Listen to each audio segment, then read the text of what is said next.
Bienvenue ce matin, ce dimanche le 2 juin, pour notre culte ensemble. Et je vous invite à écouter la parole de Dieu, quelques versets dans un psaume, le psaume 28, versets 7 à 9. L'Éternel est ma force et mon bouclier. En lui, mon cœur se confie et je suis secouru. J'ai de la allégresse dans le cœur et je le loue par mes chants. L'Éternel est la force de son peuple. Il est le rocher des délivrances de son loin. Sauve ton peuple et bénis ton héritage. Sois leur berger et leur soutien pour toujours. Et je vous invite à chanter le numéro 49.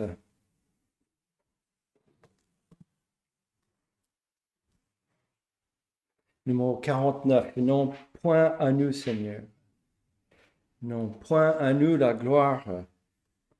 Gloire au nom 3 fois saint qu'on adore à genoux. Le numéro 49.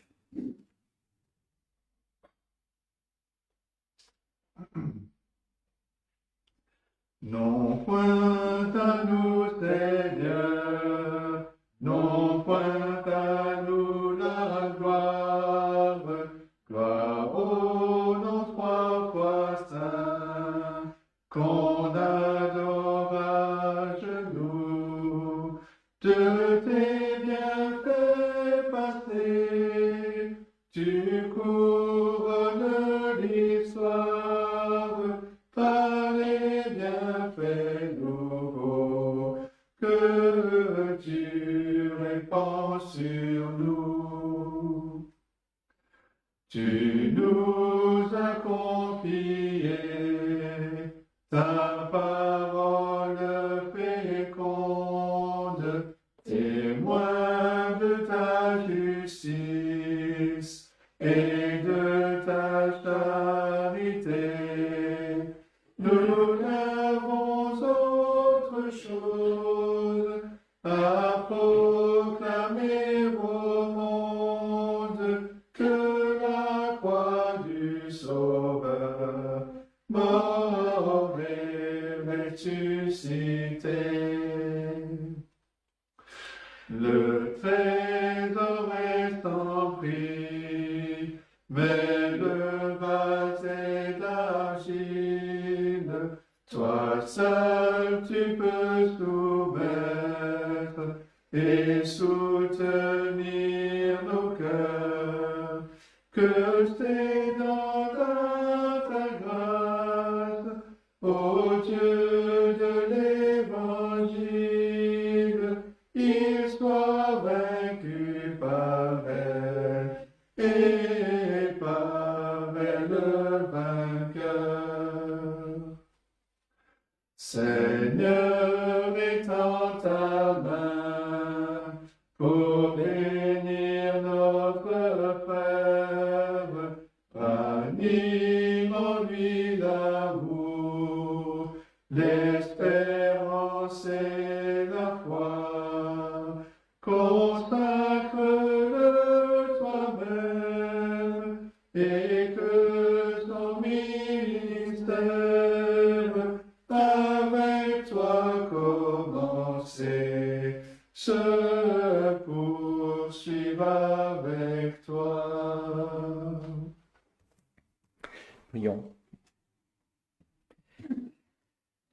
Notre Dieu, notre Père céleste, nous te louons pour encore ce privilège d'être réunis pour t'adorer ton nom, réunis pour chanter tes louanges, réunis pour t'adorer, celui qui est le Tout-Puissant, le seul Dieu, le Créateur de toutes choses. Tu es ce Dieu où il n'y a point d'autre, et il y a nul semblable à toi.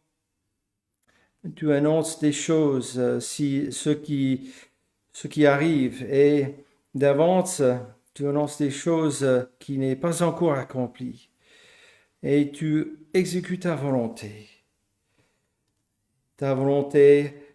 selon ton plaisir.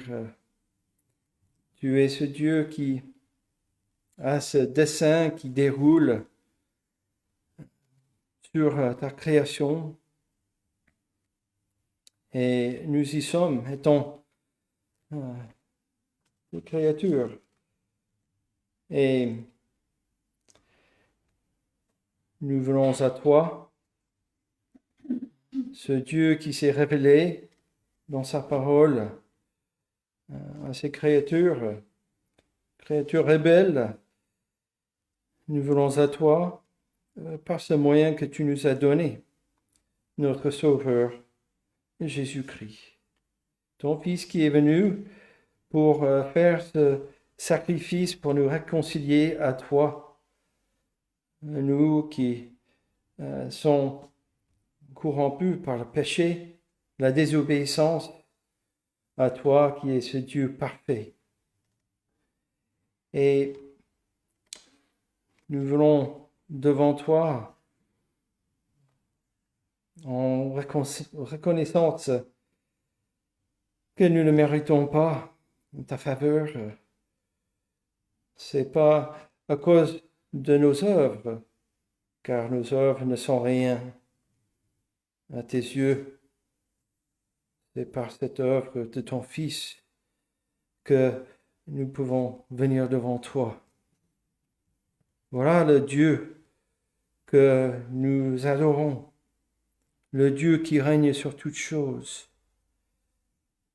Et nous voyons dans ta parole, dès la chute de l'homme, il essaie de fabriquer un Dieu à sa propre manière pour qu'en fait l'homme soit au centre. Mais cette création, c'est à propos de toi et ton dessein et ton plan de salut pour ton peuple. Ton peuple, la parole nous dit que tu as choisi même avant la fondation de ce monde et que tu les as sauvés par le moyen que tu as fourni par ton Fils. Et il est bienvenu sur cette terre, il est bien accompli cette œuvre que il a fait pour chercher, pour racheter ton peuple choisi. Et nous avons l'Esprit Saint qui est venu à la place lorsque Christ est remonté, d'être à ta droite et qui intercède pour nous continuellement. Nous avons cet Esprit qui est venu habiter nos cœurs, qui nous donne cette capacité de voir ces choses, de voir ta main dans nos vies, de nous donner cette assurance, cette espérance dans toutes tes promesses qui sont bien claires dans ta parole. Notre Dieu, nous demandons que tu appliques ta parole à nos cœurs pour les explications aujourd'hui, pour ces paroles dans les cantiques, pour ces moments à la prière, pour ces moments de partager la scène, pour toutes ces choses, notre Dieu, que nos cœurs soient adressés vers toi et que tu nous prépares déjà maintenant pour tes bénédictions, pour tes corrections, pour tes encouragements que nous recevons de ta part. Et notre Dieu, si nous avons une autre idée de qui tu es, qui est différent de ce qui est dit dans ta parole, que nous venons devant toi, nous demandons que tu donnes ton esprit, que tu donnes l'éclaircissement de qui tu es, bien différent que le Dieu que l'homme veut fabriquer. Un Dieu qui veut être une sorte de génie, qu'on doit faire des bonnes choses et après qu'il doit nous accorder des vœux, ou peut-être un ogre méchant qui nous châtie à tout moment, ou un psychothérapeute qui veut que nous faire du bien. Non, tu es ce Dieu révélé par toi-même dans ta parole, ce Dieu de grâce, ce Dieu de miséricorde en Jésus-Christ, ton Fils. Aussi ce Dieu de justice qui punit le péché. Ce Dieu qui est parfait et saint. Ce Dieu qui a bien un dessein glorieux pour son peuple. Donc que tu sois au milieu de nous, pour ceux qui aussi nous écoutent par ce moyen de connexion Internet, que tu nous bénis en ces moments. Nous demandons en Jésus-Christ. Amen. Alors, je vous invite à tourner dans l'Ancien Testament. Nous allons lire quelques versets dans le livre de Jérémie. Jérémie chapitre 9. Et alors, ce choix a été un petit peu déterminé par ce que nous avons vu le mercredi. Nous avons vu cette liste donnée par l'apôtre Paul à Timothée dans sa 2e lettre, n'est-ce pas? Où, au verset 3, l'apôtre disait « Sache que dans les derniers jours, il y aura des temps difficiles, car les hommes seront égoïstes, amis de l'argent, fanfarons, hautains, blasphémateurs, etc. » Et que je suis accroché sur le mot fanfaron.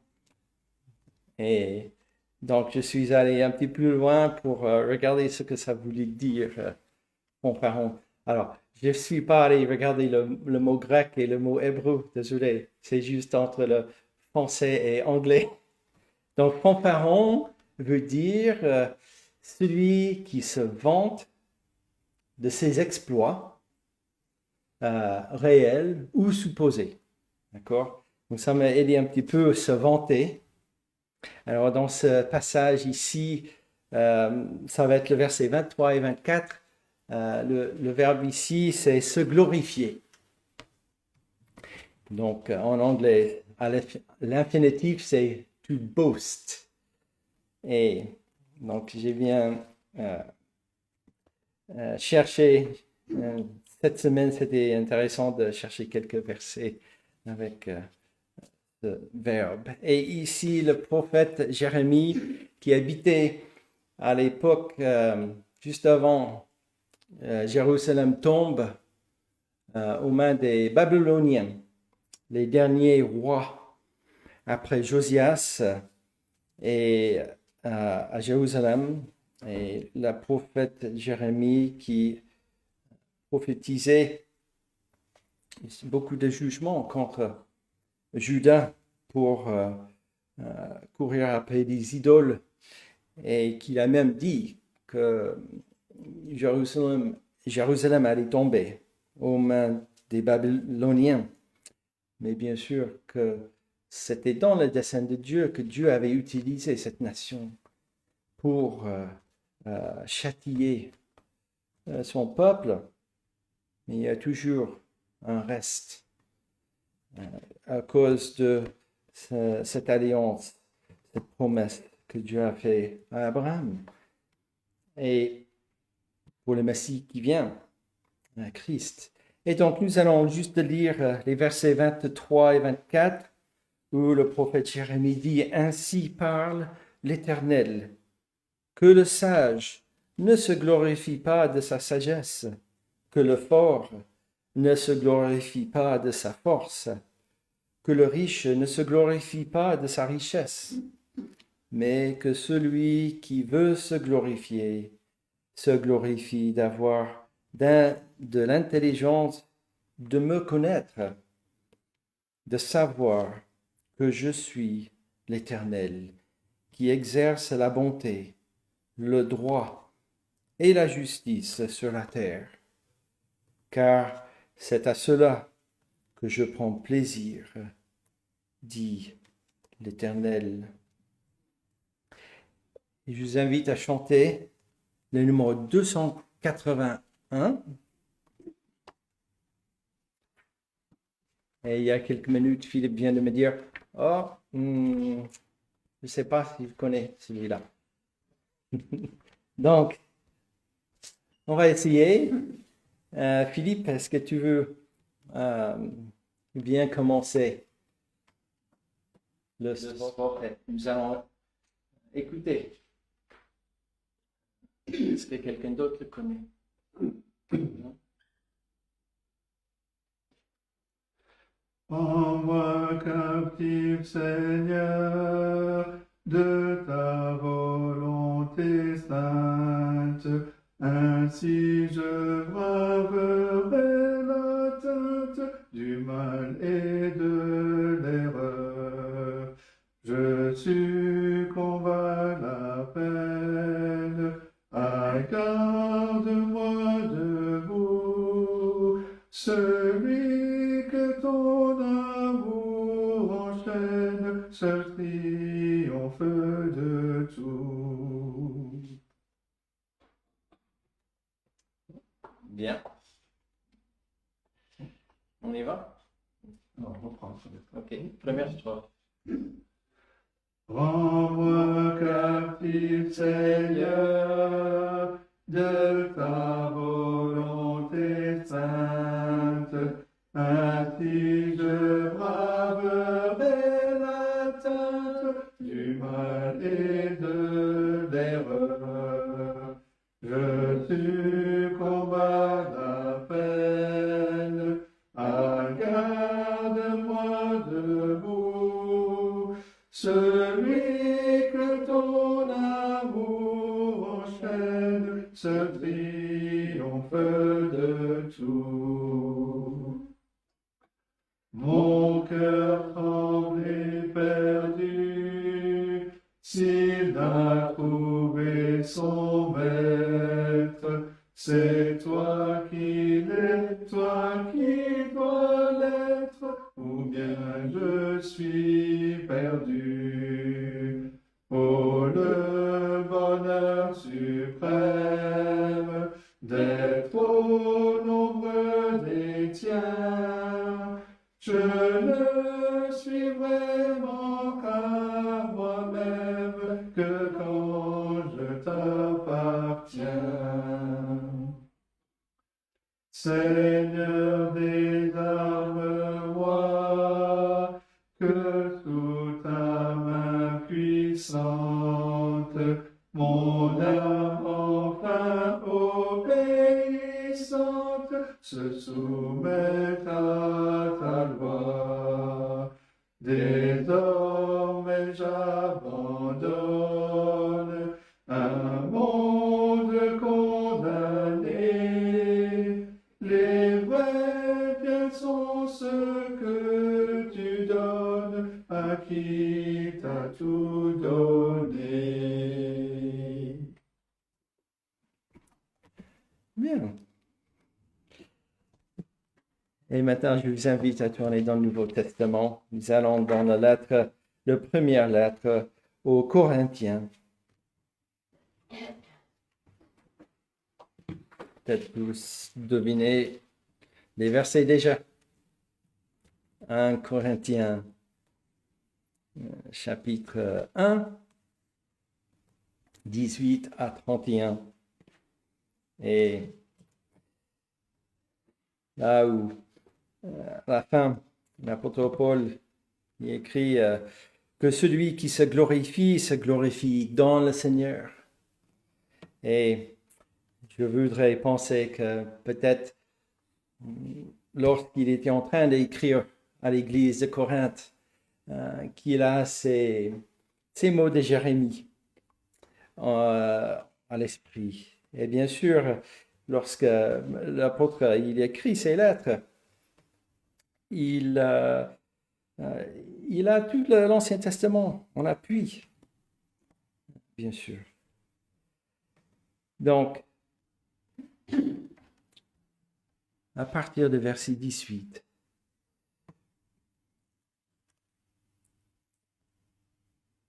car la prédication de la croix est une folie pour ceux qui périssent, mais pour nous qui sommes sauvés, elle est une puissance de Dieu. Aussi est-il écrit, je détruirai la sagesse des sages et je rendrai nulle l'intelligence des intelligents. Où est le sage? Où est le scribe?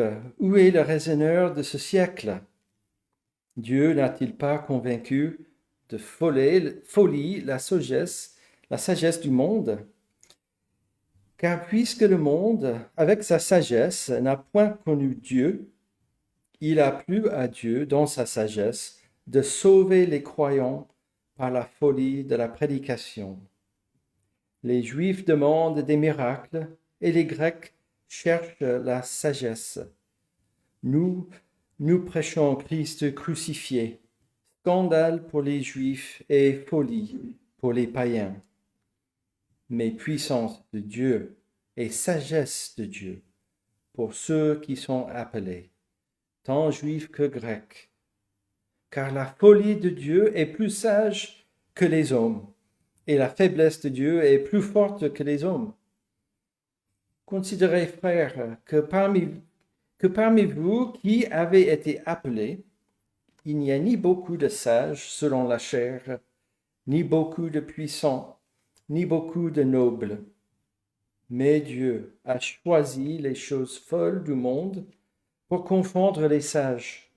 Dieu a choisi les choses faibles du monde pour confondre les fortes. Et Dieu a choisi les choses viles du monde et celles qu'on méprise, celles qui ne sont point, pour réduire à néant celles qui sont, afin que personne ne se glorifie devant Dieu.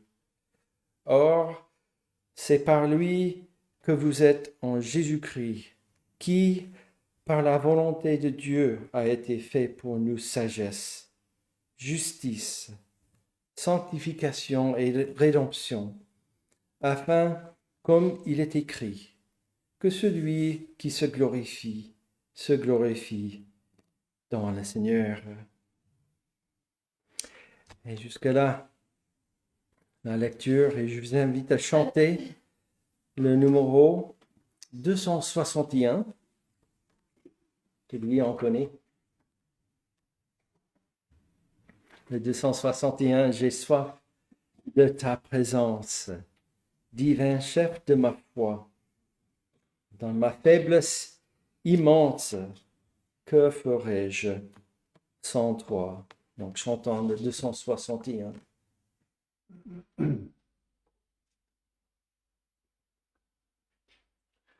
J'ai soif de ta présence, divin chef de ma foi. Dans ma faiblesse immense, que ferais-je sans toi? Chaque jour, à chaque heure, oh, j'ai besoin de toi. Viens, Jésus, et demeure auprès de moi. Des ennemis dans l'ombre rôdent autour de nombre, que ferais-je sans toi? Chaque jour, à chaque heure, oh, j'ai besoin de toi. Viens, Jésus, et demeure auprès de moi. Pendant les jours d'orage, d'obscurité, d'effroi, quand faiblit mon courage, que ferais-je sans toi? Chaque jour, à chaque heure, oh, j'ai besoin de toi. Viens, Jésus, et demeure auprès de moi. Ô Jésus, ta présence, c'est la vie et la paix dans la souffrance et la vie à jamais. Chaque jour, à chaque heure, oh, j'ai besoin de toi. Viens, Jésus, et demeure auprès de moi. Et courbons-nous dans la prière. Notre Dieu, nous allons venir à ce moment dans notre culte où ce sera la lecture et l'explication approfondie de ta parole, cette prédication que tu as choisie pour sauver ton peuple, pour qu'il puisse écouter et que par l'entendement de l'Évangile, que tu les cherches. C'est toi qui convaincre, c'est ton esprit qui vient, qui bouleverse le cœur, qui dresse, se rebelle vers toi et se rebelle qui voit sa vie de péché et qui tourne vers toi dans la repentance. Et notre Dieu, nous voulons prier pour ton Église qui s'agrandit continuellement par ton dessein. Ton Église comme la première Église au premier siècle après Christ, ton Église est sous l'attaque du diable qui veut essayer de détruire ton peuple. Mais tu es ce Dieu souverain, souverain sur toutes choses, non seulement dans les cieux, mais sur cette terre, tous les peuples, tous les événements, et ton ennemi, Satan aussi.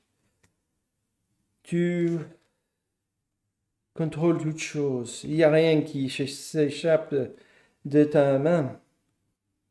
Et donc, que tu donnes ton peuple la persévérance et que ton peuple doit souffrir comme ton fils a souffert.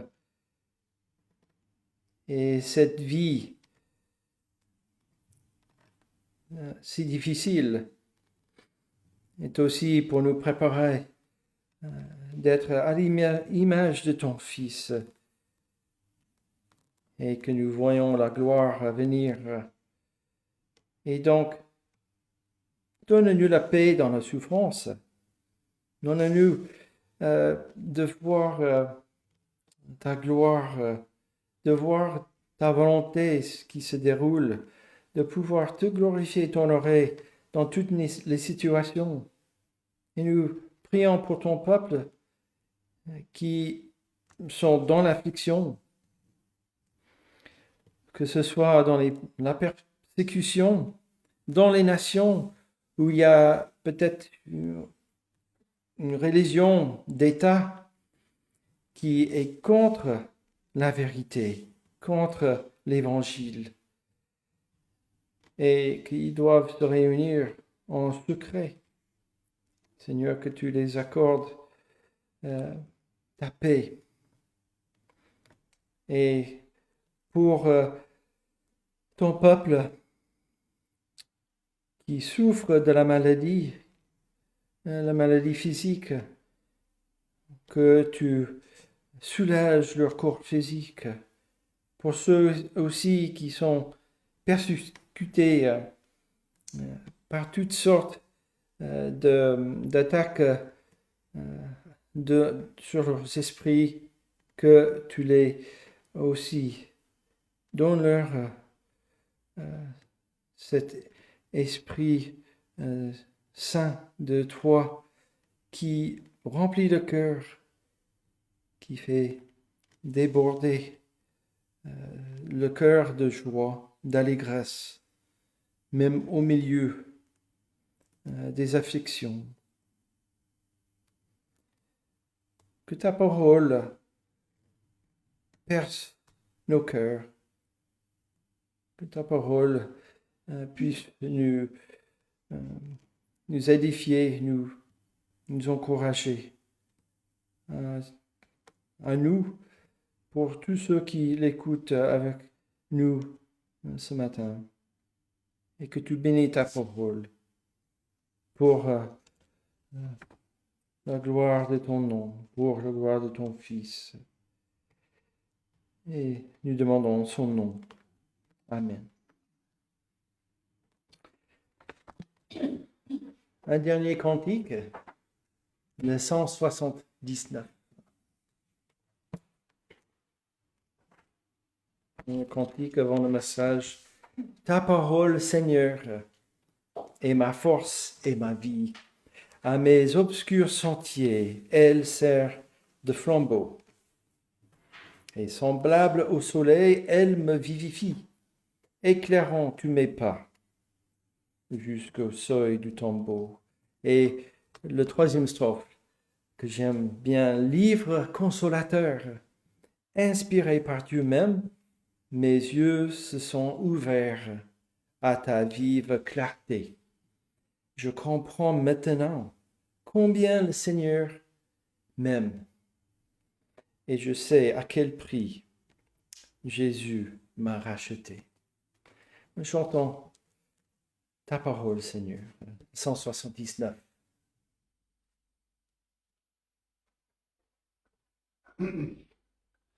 Ta parole, Seigneur, est ma force et ma vie.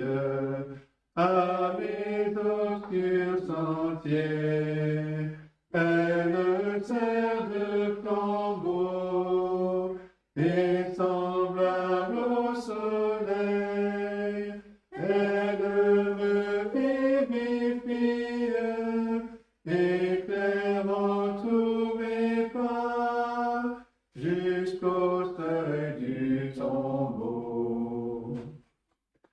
Elle est la vérité, la sagesse suprême. Par elle je connais mon éternel destin. Ce fidèle miroir me dévoile à moi-même en me montrant mon cœur toujours au mal enclin. Libre consolateur,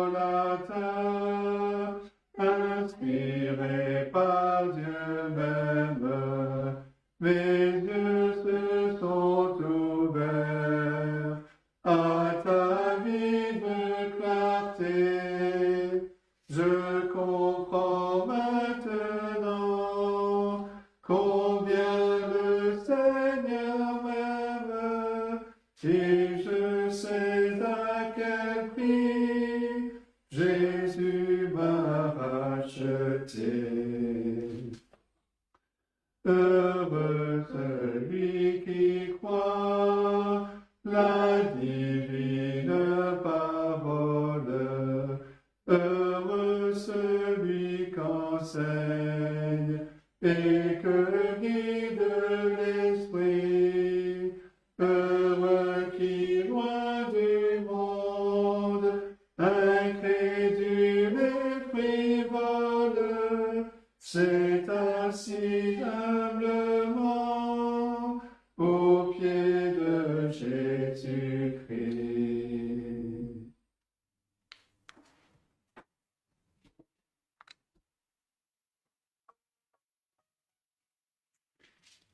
Bien. J'ai été réjoui de voir que notre méditation de mercredi a inspiré Wayne à se lancer dans cette liste. Donc on a vu aujourd'hui le produit pour la troisième caractéristique des ennemis de l'Évangile. Il y en a 18, donc ça nous laisse un peu de temps, n'est-ce pas?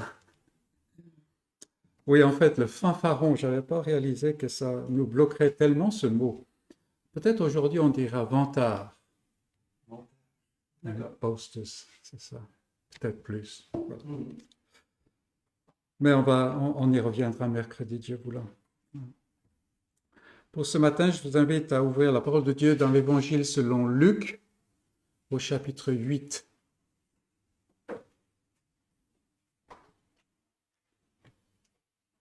Et le message s'intitule « Raconte tout ce que Dieu t'a fait ». Nous allons commencer la lecture au verset 26. Luc 8, 26.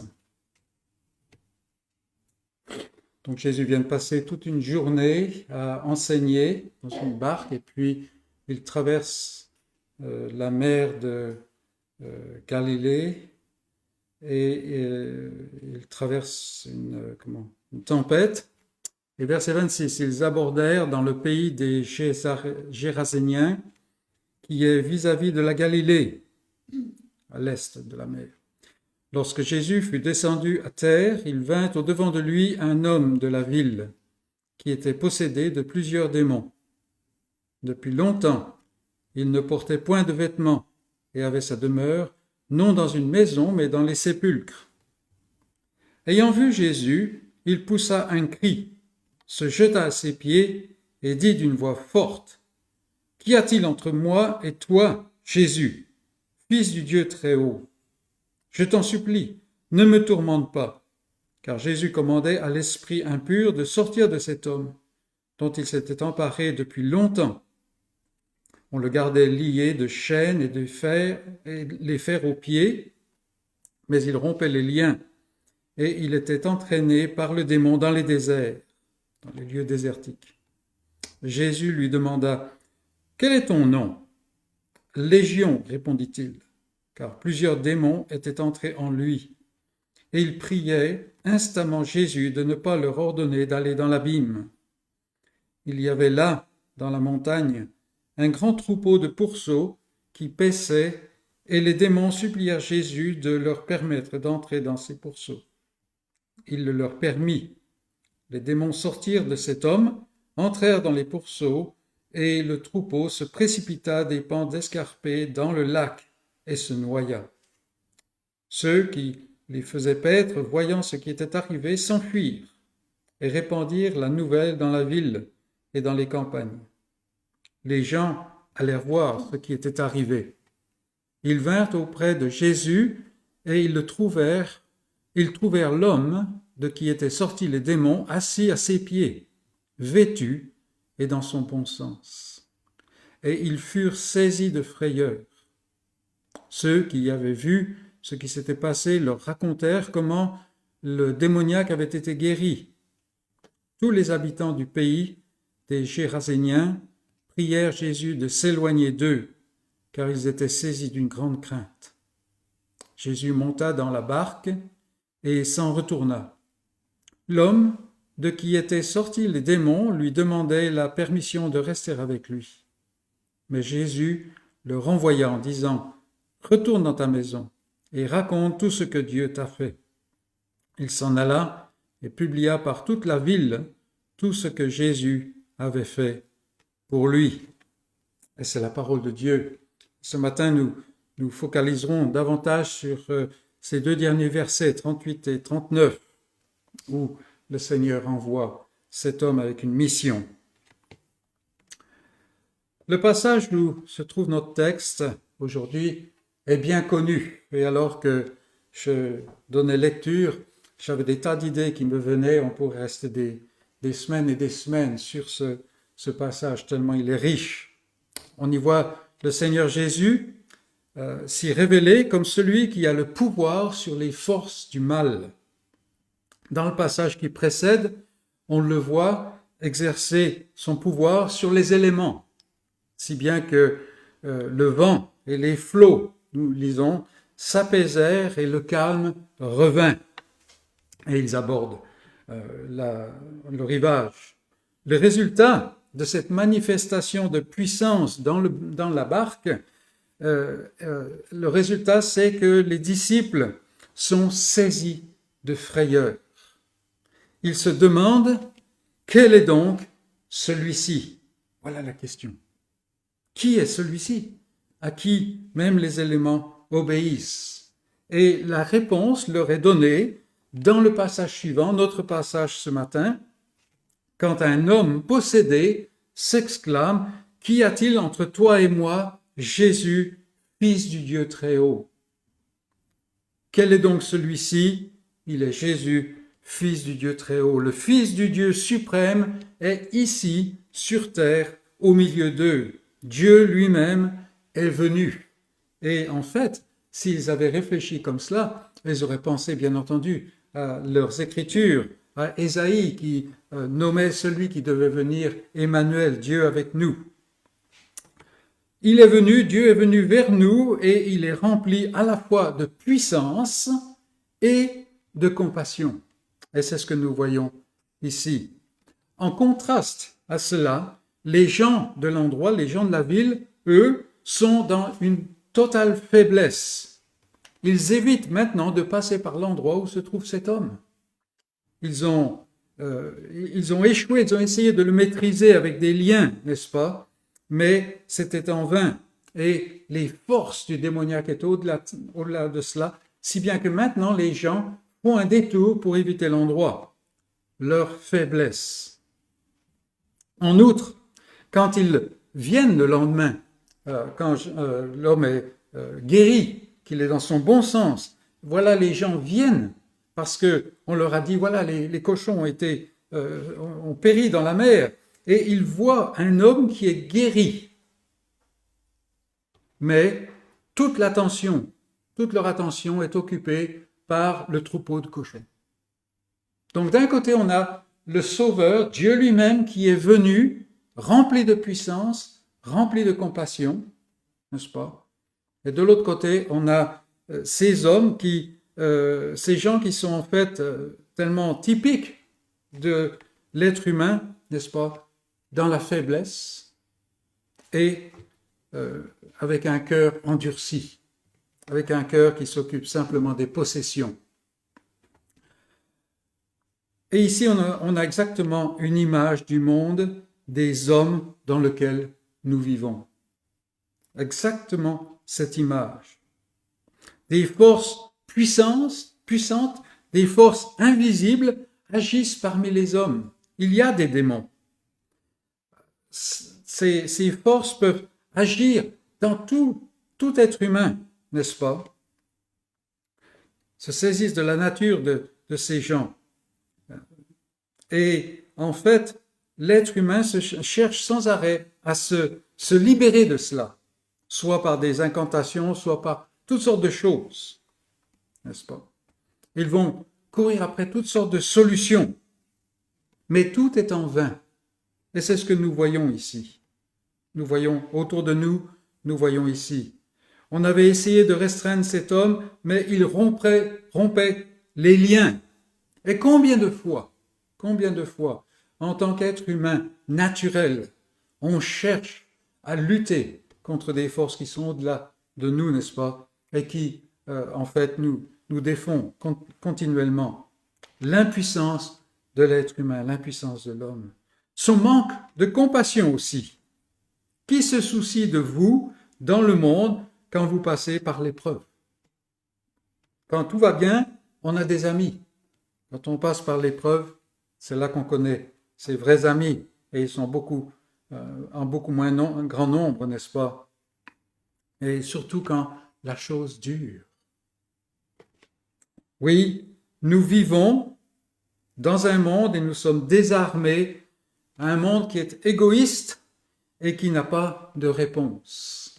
Et voilà pourquoi nous voulons annoncer l'Évangile, c'est-à-dire la venue de ce Fils, le Fils du Dieu très haut. Mais c'est précisément, comme je le dis, dans ce monde-là que vient Jésus, qui est le salut de l'Éternel, comme son nom l'indique. Dieu n'a pas attendu que le monde devienne quelque chose de vivable, se réforme avant de venir. Non, il est venu.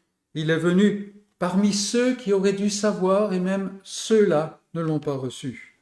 Il se révèle comme celui qui détient tout pouvoir et celui qui est rempli de compassion. Il est venu pour chercher ceux qui étaient perdus. Et il vient ainsi vers chacun de nous, continuellement. Si je suis vraiment chrétien, si Dieu a touché mon cœur dans sa grâce et il a touché ma vie par sa puissance, alors je sais qu'il est vraiment le Fils du Dieu très haut, parce que c'est la vérité que sa parole m'enseigne. Et celui qui ne croit pas encore, alors il le voit, mais il le voit parce qu'il est entouré de ceux dont il a touché le cœur.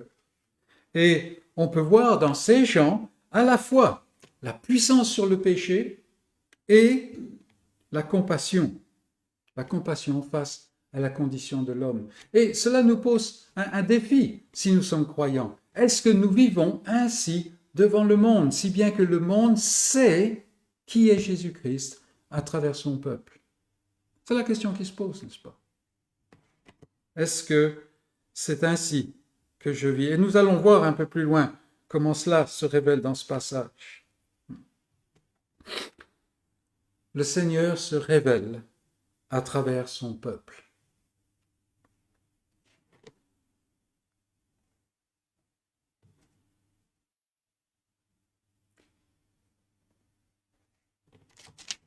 Donc nous voyons ici le Seigneur qui vient auprès de ce démoniaque. Mais avançons maintenant. Et à la fin de notre passage, nous voyons, c'est notre deuxième point, l'homme qui lui demande la permission de rester avec lui. Voilà, Jésus, en fait, a guéri cet homme, il a détruit les démons, tout au moins il l'a débarrassé des démons, il a fait un miracle remarquable, et les gens de l'endroit lui demandent de partir. Et il va partir. Et l'homme s'approche et lui demande la permission de rester avec lui. C'est là où nous voulons nous concentrer pendant le temps qui nous reste. Sur ce qui suit le grand miracle de la guérison de cet homme. Et je parle de grand miracle car voici un homme qui était possédé d'une multitude de démons. Un homme qui était torturé et qui était abandonné. Aucun espoir. Il nous est dit que le nom du démon était Légion. Alors on ne va pas faire des maths exactes en disant voilà la Légion romaine comptait tant de milliers de soldats, mais ça fait quand même une multitude. Et voici cet homme maintenant qui est assis aux pieds de Jésus. Et quand on voit cela, on pense tout de suite à quelqu'un d'autre qui était aux pieds de Jésus, n'est-ce pas? Marie de Béthanie. Elle était là et elle buvait les paroles du Sauveur. Et on peut s'imaginer que cet homme est comme cela. Notre homme est pour la première fois, comme le dit le verset 27, depuis longtemps, il est vêtu et dans son bon sens. C'est-à-dire qu'il est lui-même un grand miracle effectivement. Et c'est ce miracle que le Seigneur accomplit chaque fois qu'il convertit un cœur. Mais on peut se demander si le cœur a lui aussi été touché chez cet homme, si l'homme est sauvé tout autant qu'il est guéri. Dans les évangiles, nous voyons des tas de gens qui sont guéris, mais qui ne sont pas sauvés. Mais là, on peut se poser la question, et notre texte commence à répondre à cette question. Parce que alors que le Seigneur s'apprête à partir, nous voyons cet homme lui demander la permission de rester avec lui, verset 38. Le texte d'origine, en fait, est beaucoup plus fort que ça. Il ne cessait de le supplier de rester avec lui. Et il ne peut plus se passer de Jésus, alors que le jour d'avant, nous voyons le même homme qui vient et qui dit « Qu'y a-t-il entre toi et moi ?» C'est-à-dire, éloigne-toi de moi et laisse-moi tranquille. Maintenant, il ne peut plus se passer de lui. Et la question se pose à chacun d'entre nous. Nous affirmons être chrétiens. Est-ce que nous ressemblons vraiment à cet homme transformé? Ou est-ce que peut-être nous sommes tellement habitués de la chose que Jésus n'occupe simplement qu'une petite salle dans notre vie? Est-ce que nous ne pouvons plus nous passer de Jésus-Christ? Est-ce que je suis à l'étroit dans cette vie présente, où il faut m'occuper d'innombrables choses au lieu de me concentrer sur le merveilleux Seigneur Jésus qui a eu tellement de compassion pour moi? Voilà les questions qui se posent à moi. Est-ce que la semaine me dure avant que je puisse entendre encore les belles choses qui le concernent au sein de l'assemblée, de son peuple, de ceux qu'il a aimés? Ces questions sont légitimes parce que combien de fois nous laissons notre chair reprendre le dessus, n'est-ce pas? Au temps de Néhémie, après la restauration du temple, après la restauration, le retour de la terrible captivité, et alors que le temple était rebâti, que Jérusalem était reconstruite, le serviteur de l'Éternel a dû fermer les portes de Jérusalem, les faire garder par les soldats pendant tout le jour du sabbat. Pourquoi? Parce que les Israélites eux-mêmes, le peuple de l'ancienne alliance, désobéissaient à la volonté de Dieu en profanant le jour qu'il avait mis à part, comme une image du jour de la rédemption, n'est-ce pas? Ces gens-là, ils faisaient du business ce jour du sabbat. Et Néhémie, dans l'ancienne alliance, Néhémie est là et il doit fermer les portes de Jérusalem pour que ces choses cessent. Le prophète Amos lui-même, donc avant cela, condamne ceux en Israël qui disent « Quand finira le sabbat afin que nous vendions du blé ?» Vous voyez le cœur qui est sans cesse, par nature, sans cesse en train de se porter vers le mal, vers ce qui me concerne moi-même, qui est égoïste, comme nous voyons dans la liste de Paul quand il écrit à Timothée, n'est-ce pas? Si vous voulez la référence en Amos, c'est chapitre 8, versets 5 et 6. Voilà donc ces questions qui se posent. Est-ce que je désire véritablement le Seigneur Jésus-Christ et sa présence plus que tout? Plus que tout. La volonté, le plaisir, le désir de Dieu était devenu un fardeau pour les gens à l'époque d'Amos, à l'époque de Néhémie. Ces gens qui se disaient le peuple de Dieu et que Dieu avait pris pour son peuple.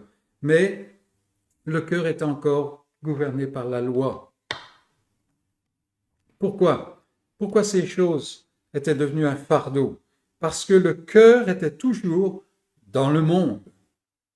Et c'est le danger de laisser son cœur repartir dans le monde, n'est-ce pas?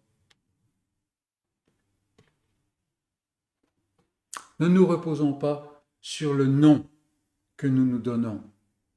On n'est pas chrétien simplement comme cela. Non, on est chrétien parce que le cœur est uni avec le Sauveur. Notre cœur désire-t-il être sans cesse avec le Seigneur? Être dans la présence de Jésus, ce qui est de loin le meilleur, disait Paul. Est-ce que c'est le cas pour nous? Et cet homme-là, il ne cessait de le supplier de rester avec lui. Et on peut comprendre, n'est-ce pas? On peut comprendre. Le Seigneur a eu une telle compassion pour lui, a exercé une telle puissance. Et nous voyons un autre point maintenant, une autre prière qui est adressée au Seigneur. Ils, pluriel, prièrent Jésus de s'éloigner d'eux. Et bien entendu, on parle des gens de la ville. Donc on se tourne vers les habitants du pays. Depuis longtemps, ils sont face à un problème insoluble. Ils ont essayé d'attacher cet homme, de le maîtriser, impossible. L'un des leurs est aux prises avec une terrible condition. Vous imaginez, cet homme qui, dans un autre passage, il se coupait. Il vivait parmi les sépulcres. C'était terrible pour un juif. Il est possédé par une puissance indomptable. Et donc, les voilà obligés d'essayer d'y remédier, mais en vain. Si bien que maintenant, ces gens-là, ils se sont fait une raison. Ils évitent l'endroit, le lieu. Ils ont abandonné cet homme à sa condition. Et face à leur incapacité, ils s'étaient fait une raison et ils s'en accommodaient. Et on voit cela continuellement, n'est-ce pas? C'est bien ce que nous voyons autour de nous et souvent en nous. Je me rappelle encore récemment, j'ai échangé avec quelqu'un qui est dans un des pays les plus affligés au monde actuellement, avec la violence, la corruption, toutes sortes de choses comme ça. Mais il ne fallait surtout pas dire quelque chose contre le pays. Ah oui, on pouvait parler de la situation du pays. Mais quand on commence à parler du pays, là, toutes les griffes étaient sorties, vous voyez. Et c'est exactement ce qu'on voit autour de nous. On s'accommode d'une situation gênante sans jamais chercher une solution qui vient du dehors, une solution dont nous n'avons pas la disponibilité en nous-mêmes. Je me rappelle, je parlais avec un ami dans le temps, et quand on était face à un échec, alors c'était plutôt un échec au sujet de la vie, alors il disait d'une manière très pharisaïque, à l'impossible nul n'est tenu, histoire de dire je ne suis pas parfait. En fait, cette attitude revient à ne pas accepter qu'on est incapable, à refuser d'admettre que le péché est un état qui nous enlève toute puissance, toute force, toute capacité. Or, la chose est terrible. Ici, par exemple, tout sentiment face à cet homme et sa terrible situation, tout ce sentiment a disparu. Bien qu'il soit l'un des leurs, il est décrit comme un homme de la ville. C'est un de leurs concitoyens. Mais non, on le laisse, on ne peut plus rien faire. Et là, si jamais vous attendez de la compassion des autres hommes autour de nous, alors on va être bien déçus, n'est-ce pas? Bien déçus. Peut-être nous l'avons déjà été. Et cela continue une fois que l'homme est guéri. C'est vraiment le cœur de l'être humain, là, qui s'exprime. Face à ce grand miracle, les gens viennent, ils voient le grand miracle. Ces gens auraient dû s'arrêter et réfléchir. Nous sommes incapables, mais voilà quelqu'un qui est capable. Voilà quelqu'un qui possède une grande puissance, alors que nous sommes sans force. Échec. Est-ce que c'est ce qui se passe? Si cet homme-là qui vient d'arriver peut rétablir cet homme possédé, alors il peut tout faire. Et donc, il peut nous servir, n'est-ce pas? Et cela est vrai. Mais les habitants de l'endroit ne réagissent pas comme ça. Pourquoi? Parce qu'ils ne voient pas leurs besoins. Si on ne voit pas son réel état de besoin, pourquoi aller vers quelqu'un qui règle les besoins? Si je ne le vois pas comme perdu, qu'est-ce que je vais courir après un sauveur? Absolument pas. En fait, ces habitants étaient possédés par un démon bien pire que les démons qui étaient dans l'autre, le démon de l'incrédulité. Ils ne croyaient pas ce qu'ils étaient. Ils se souciaient donc plus de leur cochon que de la puissance de Jésus. La puissance de Jésus n'était pas quelque chose qui entrait dans leur horizon. Mais par contre, ils avaient perdu 2000 cochons. Enfin, tout au moins une multitude de cochons. Combien de gens, mes amis, louent Dieu parce que leur situation s'est améliorée? Quelque chose s'est bien passé, alors vraiment, merci Seigneur, Dieu soit loué, et toutes ces espèces de phrases qu'on a. Mais quand il vient, ce Sauveur qui améliore la vie, quand il vient réclamer le cœur au prix de leur possession, n'est-ce pas? Quelle est la réaction? Ils le prièrent de s'éloigner d'eux. Nous n'en voulons pas. Nous n'en voulons pas. Qu'en est-il de vous? Qu'en est-il de moi? Qu'en est-il de chacun de nous? N'est-ce pas? Dans la réalité. Est-ce que je suis là, prêt à tout donner au Seigneur?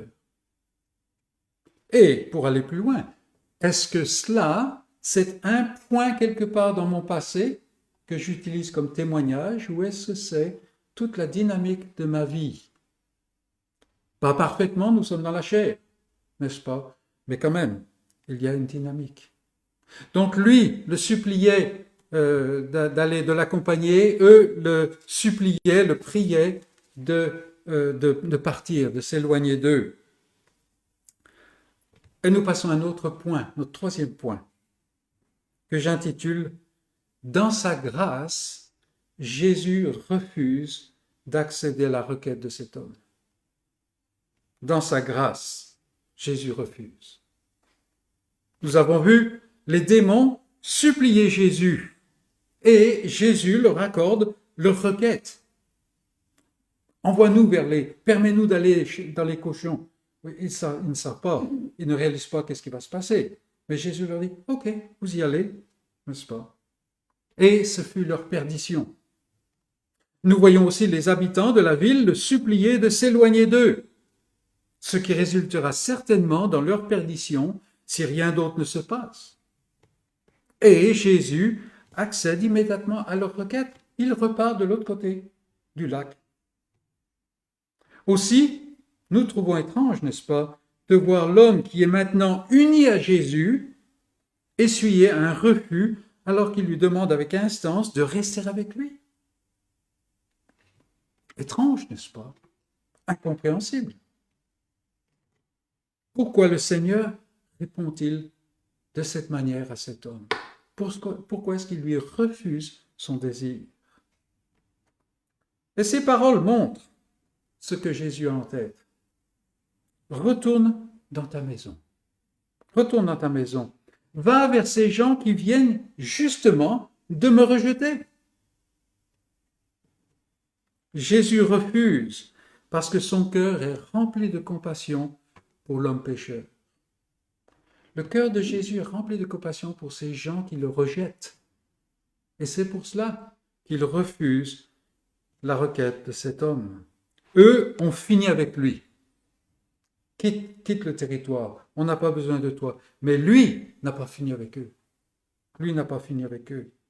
Ils ont vu sa puissance. Il faut maintenant qu'ils voient sa grâce. C'est pourquoi il poursuit en disant à cet homme, et raconte tout ce que Dieu t'a fait. Marc ajoute, et comment Dieu a eu pitié de toi. Raconte-le, tout simplement. Comment ce qu'il t'a fait, comment il a eu pitié de toi. Le possédé guéri demandait à Jésus de rester avec lui. Et on pense volontiers que c'était une bonne chose, n'est-ce pas? Être avec Jésus, n'est-ce pas une bonne chose? Passer son temps dans la présence de Jésus, bien sûr que si, bien sûr que si. Mais écoutons bien, il n'est pas besoin de rester avec Jésus pour être avec lui. Lui-même promet d'être là, et d'une manière beaucoup plus intime que cet homme pouvait même imaginer. Écoutons-le. Jésus dit, si quelqu'un m'aime, il gardera ma parole. Et mon Père l'aimera. Nous viendrons, c'est-à-dire le Père et Jésus, le Père et le Fils, nous viendrons à lui et nous ferons notre demeure chez lui. Ça, c'est plus que ce que l'homme demandait, n'est-ce pas? Ou alors, plus loin, ça c'est Jean 14, 23, plus loin, Apocalypse 3, 20, si quelqu'un entend ma voix et ouvre la porte, j'entrerai chez lui, et je souperai avec lui, et lui avec moi. Ah, vous savez que dans la parole de Dieu, manger avec quelqu'un, c'est vraiment l'intimité. Par sa réponse, Jésus montre deux choses. Premièrement, il montre l'union par laquelle il s'unit avec les siens, que c'est une union profonde et spirituelle. Ce n'est pas quelque chose qui est tributaire du physique. Voilà Jésus de l'autre côté de la mer de Tibériade. Cet homme est resté à l'est, mais ils sont unis. Ils sont unis par l'Esprit. Cette union entre le Sauveur et l'âme dépasse les barrières physiques. Et c'est important pour nous à comprendre ça et à le saisir. Deuxième chose que ces paroles montrent, que cette réponse montre, Jésus n'est pas seulement intéressé par nous faire du bien individuellement. Ça pourrait être un produit dérivé, on peut dire. Il fait du bien, mais il vise plus que cela. Les habitants de la ville lui demandent de s'éloigner d'eux, mais dans son amour de grâce, il leur envoie un missionnaire. Quelqu'un qui le connaît. Quelqu'un en qui demeure maintenant son esprit. Il leur envoie un missionnaire. Et c'est pour cela qu'il refuse d'accéder à la requête de ce nouveau chrétien, de ce nouveau croyant. Maintenant, pensez-vous que face à ce refus, l'homme ne ressentait pas un pincement de cœur alors qu'il voyait la barque s'éloigner et repartir de l'autre côté? Bien entendu, ça n'a pas dû être facile. Ne pensez-vous pas qu'il ne se sentait pas prêt à accomplir la tâche que le Seigneur lui avait assignée? Bien entendu. Il ne connaissait rien en fait. Quelle théologie pouvait-il avoir? Ne dit-on pas que sa propre famille est le champ missionnaire le plus difficile du monde? Et voilà que le Seigneur envoie ce petit bébé spirituel dans le champ missionnaire le plus difficile du monde. Ne pensez-vous pas que cet homme a dû regretter plus d'une fois de ne pas être resté avec Jésus? Bien sûr que si. Bien sûr que si. Et notre chair réagit de la même manière. De la même manière. Encore dernièrement, on mentionnait le fait que, oui, pour les apôtres, c'était facile. Ils voyaient Jésus, n'est-ce pas? Mais un apôtre lui-même dit, non, vous êtes heureux parce que vous ne l'avez pas vu. En fait, vous ne l'avez pas vu tout plein de sueur, fatigué, poussiéreux. Vous ne l'avez pas vu comme ça. Donc vous voyez, on a la même chose, on ressent les mêmes choses que cet homme.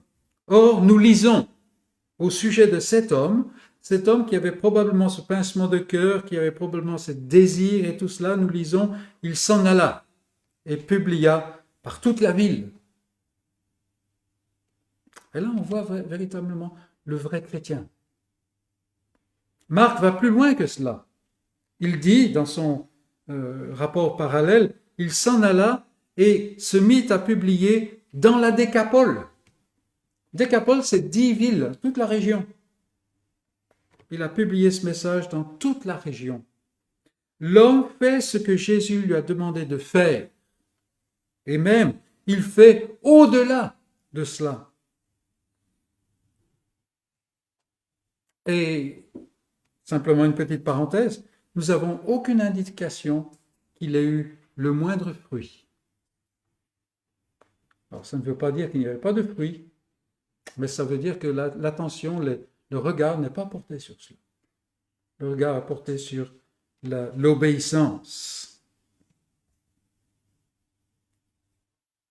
Aucune indication par rapport au fruit de ce témoignage.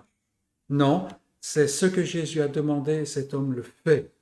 Qu'est-ce qu'il habite pour accepter le refus de Jésus et pour obéir à son mandat? La foi qui répond dans l'obéissance. Jésus lui a demandé cela, il le fait. Et les questions qu'on pourrait qualifiées de compréhensibles, de légitimes peut-être, des questions humaines, elles passent au second plan, ou même carrément, elles s'effacent. Et ce sont les questions que nous devons examiner nous-mêmes. Il se peut que vous soyez frustré par votre situation. Dans quelle situation est-ce que le Seigneur m'a mis? Vos pensées se résument par des « si seulement » il y avait quelque chose qui changeait. Si seulement, n'est-ce pas? On est envahi de regrets, de frustration, de souhaits. Et ces choses, admettons-le, sont très humaines, n'est-ce pas? Mais elles sont toutefois dangereuses, car elles peuvent tirer le regard loin de là où il doit être et gommer, même écarter, l'action de la foi sur nous-mêmes. Si bien que maintenant, on a une foi qui n'est pas agissante, qui ne nous affecte pas, ne nous touche plus. Obéissez à Dieu là où il vous a placé. Voilà le message que cet homme nous donne. Non pas par résignation.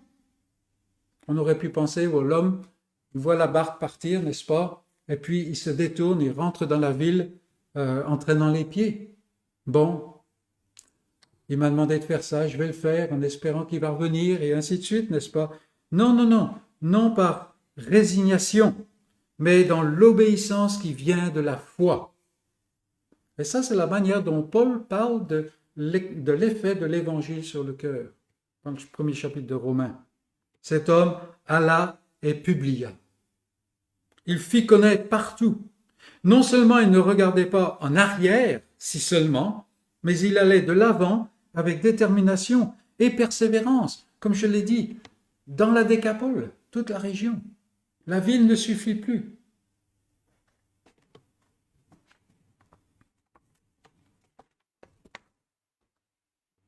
Donc Jésus, dans sa grâce, a refusé. Et voilà maintenant la mission qu'il donne à cet homme, et c'est notre 4e point. Raconte ce que Dieu t'a fait. Quand on prend conscience de la mission dans laquelle le Seigneur nous envoie comme ses serviteurs, il est possible qu'on éprouve une certaine anxiété, même un peu de panique des fois, n'est-ce pas?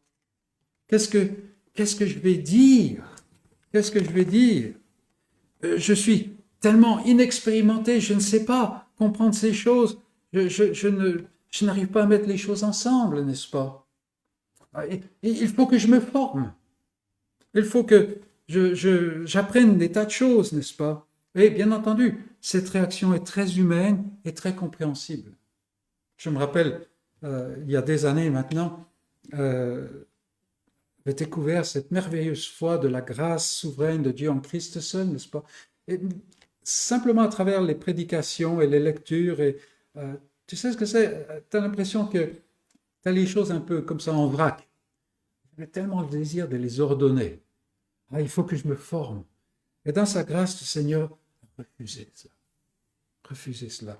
Et maintenant, je rencontre des fois des gens qui ont été formés. Je remercie le Seigneur. Je remercie le Seigneur. N'est-ce pas? Ce qui ne veut pas dire qu'il ne faut pas apprendre. Loin de là. Mais c'est une réaction qui est tout à fait compréhensible. Mais ce n'est pas ce que le Seigneur veut. On aurait pu penser que Jésus allait laisser un de ses disciples derrière pour accompagner cet homme, témoigner de toutes ces choses qu'il avait apprises de Jésus auprès de ce petit bébé.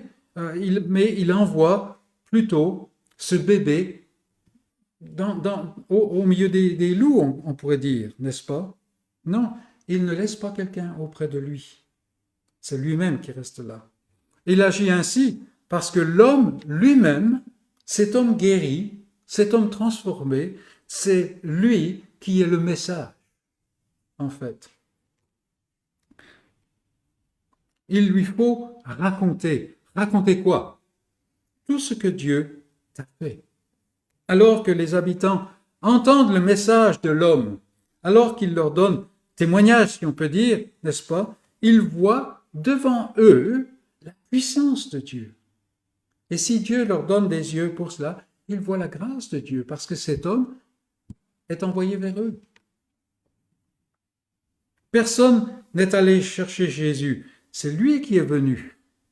Personne n'est allé, les habitants n'ont pas dit, oh, on a entendu parler qu'il y a ce faiseur de miracles de l'autre côté de la mer, on va envoyer une délégation, il va venir, et là il va régler le problème de cet homme. Non, absolument pas. Non, non, personne n'a même prié Dieu. Pour la plupart, c'était probablement même pas des Juifs. Chacun se contentait d'éviter la zone. On fait avec le problème. Mais Jésus est venu, de par lui-même, Jésus est venu, et il a exercé sa puissance divine par compassion.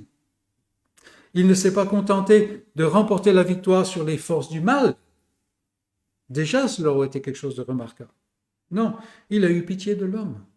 Cet homme, maintenant, est un homme qui est dans son bon sens. Les Écritures annonçaient la venue de celui qui allait délivrer les captifs, celui qui allait introniser l'année de grâce de l'Éternel. C'est-à-dire, c'est l'année du jubilé, l'année où les fers tombaient. Voilà ce que les Écritures annonçaient. Et oui, notre homme était un vrai sermon ambulant devant sa maison, devant la ville, devant toute la région, n'est-ce pas? Un sermon qui publiait Christ. Celui qui a fait cela pour moi, n'est-ce pas? C'est celui qui est envoyé de Dieu, celui qui est annoncé dans les Écritures. Et il est temps de se tourner de cette scène pour porter nos regards vers nous-mêmes. Qui est Jésus pour moi? Il calme le vent, il calme les flots, il chasse les démons par légion, il transforme les cœurs.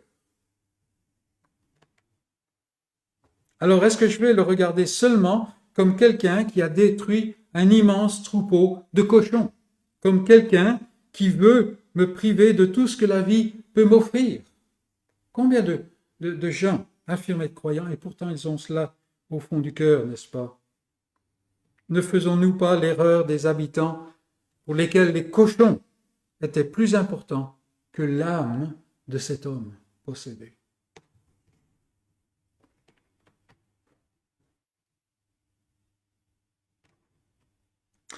Et pour nous sommes devant le Seigneur, il a touché notre cœur par sa grâce, si nous sommes croyants. Est-ce que nous allons nous soumettre joyeusement, volontairement, volontiers, à la volonté du Maître, malgré tous les sentiments mitigés qui peuvent nous habiter, tous les si seulement qui peuvent nous assaillir? Est-ce que nous sommes prêts? Est-ce que je suis prêt à renoncer au moi? Est-ce que je suis prêt à quitter le merveilleux réveil de Samarie, comme Philippe est appelé à le faire, n'est-ce pas? Pour aller sur la route déserte qui va à Gaza. Pourquoi? Parce que le Seigneur l'a ordonné. Est-ce que je suis prêt à cela? La chair va se rebeller, soyez-en certains, n'est-ce pas? Et quand je suis sur le terrain, pour ainsi dire, qu'est-ce que je vais publier? Qu'est-ce que je vais publier? Parce que cet homme s'en alla et il publia quoi? Tout ce que Dieu a fait pour toi. Est-ce que je vais publier mon propre message, la manière dont j'ai compris les choses, ou ce que Christ a donné, c'est-à-dire le message de la grâce, qu'il est venu par compassion?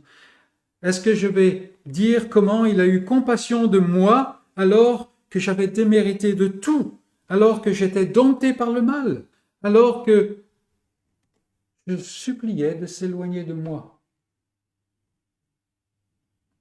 Et si je suis prêt à publier un tel message, si dans sa grâce, le Seigneur me donne cette détermination de publier un tel message, de le bavarder autour de moi, la question se pose, est-ce que je suis prêt à le vivre aussi? Et comme nous avons vu mercredi, tous ceux qui veulent vivre pieusement en Jésus-Christ souffriront de la persécution. Pas seulement certains, n'est-ce pas? Est-ce que nous sommes prêts à être un sermon ambulant devant le monde?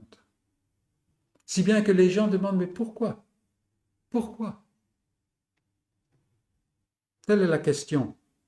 Et voilà cet homme donc, qui est là, vêtu, aux pieds de Jésus, dans son bon sens, et puis maintenant il va et il raconte tout ce que Dieu a fait pour lui. Que le Seigneur ait pitié de chacun d'entre nous et nous donne la grâce qui nous permettra de vivre de cette manière. Amen.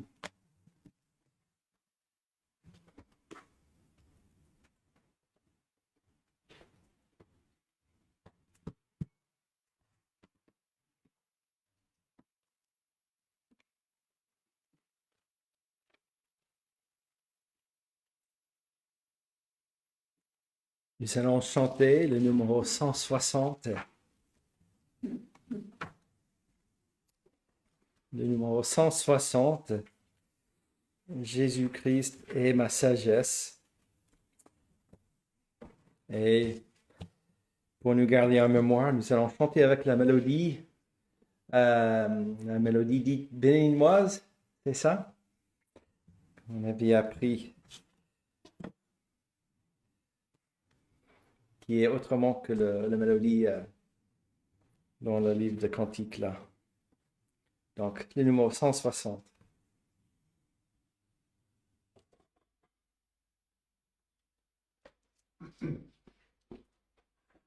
Jésus-Christ est ma sagesse, il éclaire mon chemin, et je marche en ma faiblesse, conduit par sa sûre main.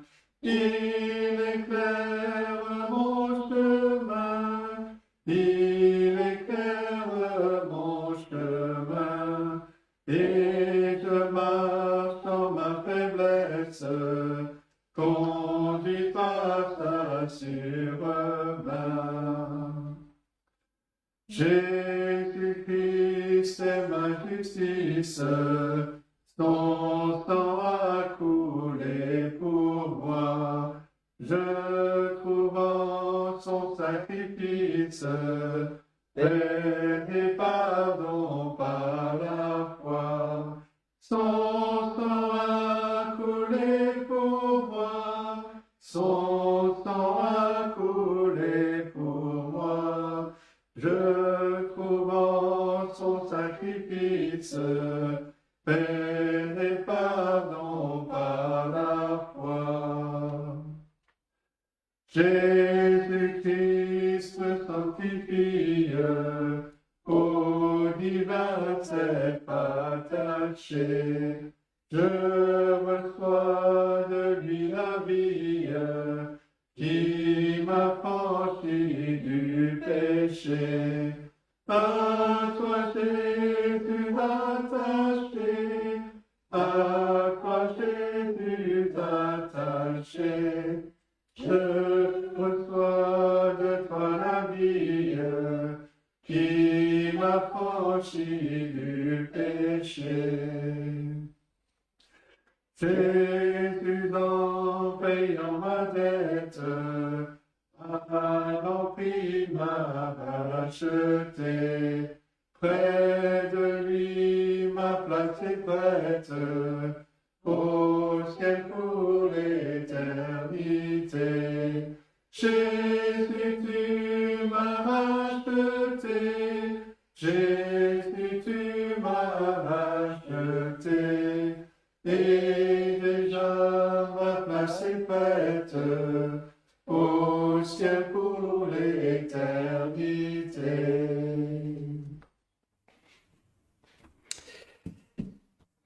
Et avec ces paroles de ce cantique et avec ces versets que nous allons conclure notre culte pour nous aider à raconter tout ce que Dieu nous a fait lorsque nous commençons cette semaine. Aller dans le monde. Un verset dans l'Ancien Testament. Car tu es un peuple saint pour l'Éternel, ton Dieu. L'Éternel, ton Dieu, t'a choisi pour que tu sois un peuple qui lui appartienne entre tous les peuples qui sont sur la face de la terre. Et je saute au Nouveau Testament. Car c'est par la grâce que vous êtes sauvés, par le moyen de la foi, et cela ne vient pas de vous, c'est le don de Dieu. Ce n'est point par les œuvres, afin que personne ne se glorifie, car nous sommes son ouvrage, ayant été créés en Jésus-Christ pour de bonnes œuvres que Dieu a préparées d'avance, afin que nous les pratiquions. Amen. Donc, bon dimanche à ceux qui nous joignent par le live streaming. Et pour nous, nous allons passer à la scène.